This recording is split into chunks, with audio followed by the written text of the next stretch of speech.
हरे कृष्णा। ज्येष्ठ मास के शुक्ल पक्ष पर आने वाली एकादशी को पांडव निर्जला एकादशी के नाम से जाना जाता है। ब्रह्मवैवर्त पुराण में पांडव निर्जला एकादशी के महत्व को बड़ी ही सुंदरता से दर्शाया गया है। निर्जला एकादशी की कथा कुछ इस प्रकार है कि एक बार महर्षि वेदव्यास, जो पांडवों के पितामह हैं, उनमें से पांडव पुत्र भीमसेन विनम्र रूप से जिज्ञासा करते हुए कहते हैं कि हे पितामह, मैंने साधु संतों के श्रीमुख से सुना है कि भगवान कृष्ण की भक्ति करने के लिए एकादशी का व्रत रखना अति आवश्यक होता है। मेरे बड़े भाई महाराज युधिष्ठिर, महारानी द्रौपदी और मेरे अन्य भाई भी एकादशी व्रत का पालन करते हैं, लेकिन मेरे जीवन का एकमात्र कष्ट यही है कि मैं एकादशी व्रत का पालन नहीं कर पाता, क्योंकि मैं वायुपुत्र भीम हूँ। इसलिए मेरे लिए भूखा रह पाना असंभव है और मैं महीने में 2 बार बिना कुछ खाए या बिना पानी पिए रह पाना मेरे लिए मुमकिन नहीं है। मैं हर वो दान जो भगवान के यज्ञ में दिया जाता है करने को तैयार हूँ और मैं करता हूँ। मैं हर विधि विधान का पालन करके भगवान की भक्ति करने को तत्पर हूँ, पर मुझसे उदर की क्षुधा सहन नहीं होती।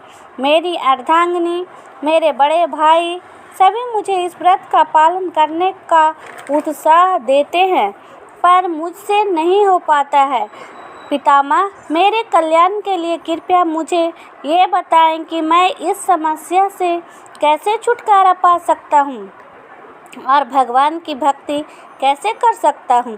करुणा से भरे वेदव्यास जी ने तब उत्तर देते हुए बताया कि ज्येष्ठ शुक्ल एकादशी का व्रत जो निष्ठावान होकर बिना पानी ग्रहण किए पालन करता है, उसे बाकी के 24 एकादशी का फल भी प्राप्त हो जाता है।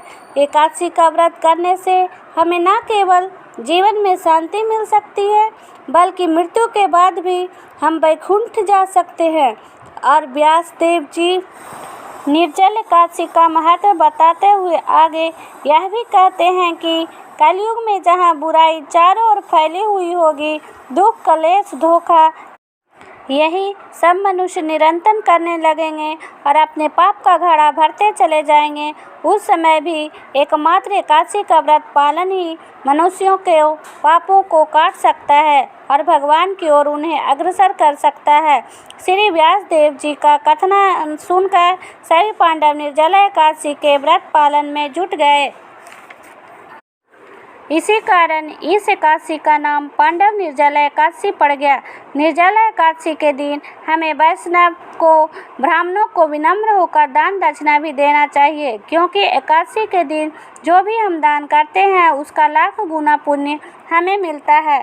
तो चलिए हम भी शुद्ध वैष्णव द्वारा शास्त्रों में बताए गए एकादशी के व्रत को पूरी ईमानदारी से पालन करें और वैकुंठ जाने की अपनी अपनी तैयारी करें।